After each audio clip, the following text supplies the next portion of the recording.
Salut à tous et bienvenue sur ma chaîne.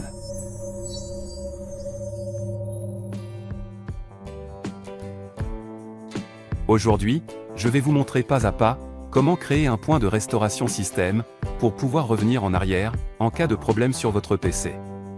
C'est une étape très simple, mais souvent négligée, alors qu'elle peut vous sauver la mise si Windows commence à mal fonctionner après une mise à jour, une mauvaise installation ou un bug imprévu.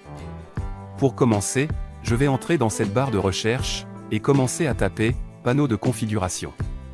Au fur et à mesure que vous tapez, Windows vous proposera des résultats. Quand vous voyez « Panneau de configuration » dans la liste, cliquez simplement sur « Ouvrir ».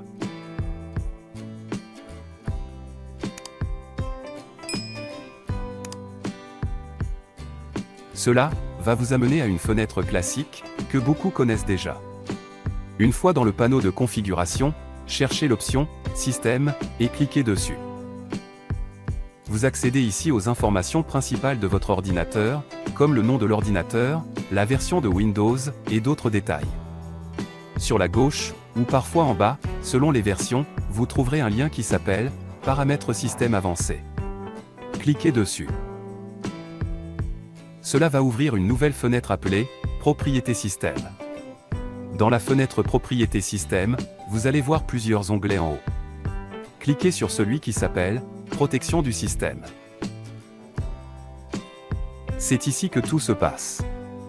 Vous allez voir une liste de vos disques, et en face, une colonne qui vous indique si la protection du système est activée ou désactivée. Si la protection est désactivée, comme c'est souvent le cas par défaut, vous devez l'activer manuellement. Pour cela, sélectionnez votre disque principal, souvent le disque C.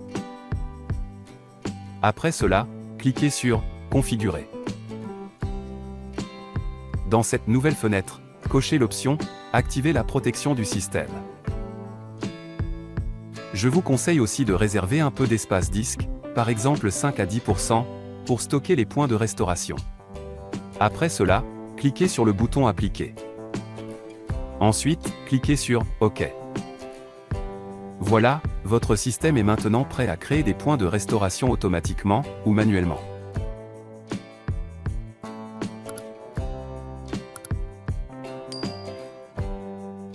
Maintenant que la protection est activée, on va créer notre tout premier point de restauration.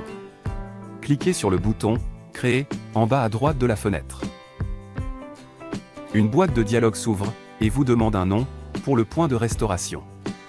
Je vous conseille de choisir un nom qui décrit le moment, par exemple, avant installation pilote NVIDIA, ou avant mise à jour Windows.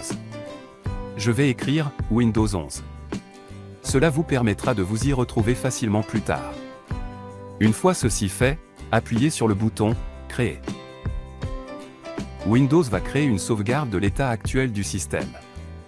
Le processus peut prendre un certain temps, cela dépend de la charge actuelle de votre ordinateur.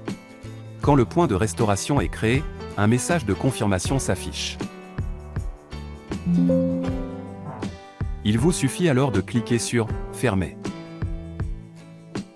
Maintenant, on va voir ensemble comment utiliser un point de restauration pour remettre votre PC dans un état stable en cas de problème. Dans cette même fenêtre, cliquez sur le bouton « Restauration du système ». Cela ouvre l'assistant de restauration. Cliquez sur « Suivant » pour continuer. Vous verrez alors la liste des points de restauration disponibles. Choisissez celui que vous souhaitez utiliser, par exemple celui que nous venons de créer à l'instant. Une fois sélectionné, il s'affiche en bleu pour confirmer votre choix. Si vous cliquez sur « Suivant », Windows va commencer à restaurer votre système à l'état où il était lors de la création du point.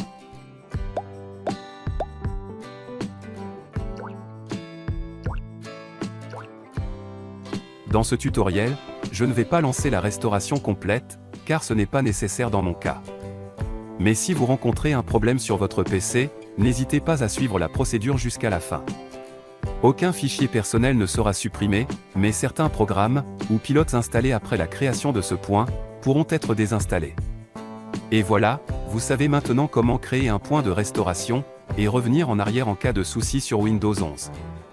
Merci d'avoir suivi ce tutoriel, et surtout, pensez à créer régulièrement des sauvegardes.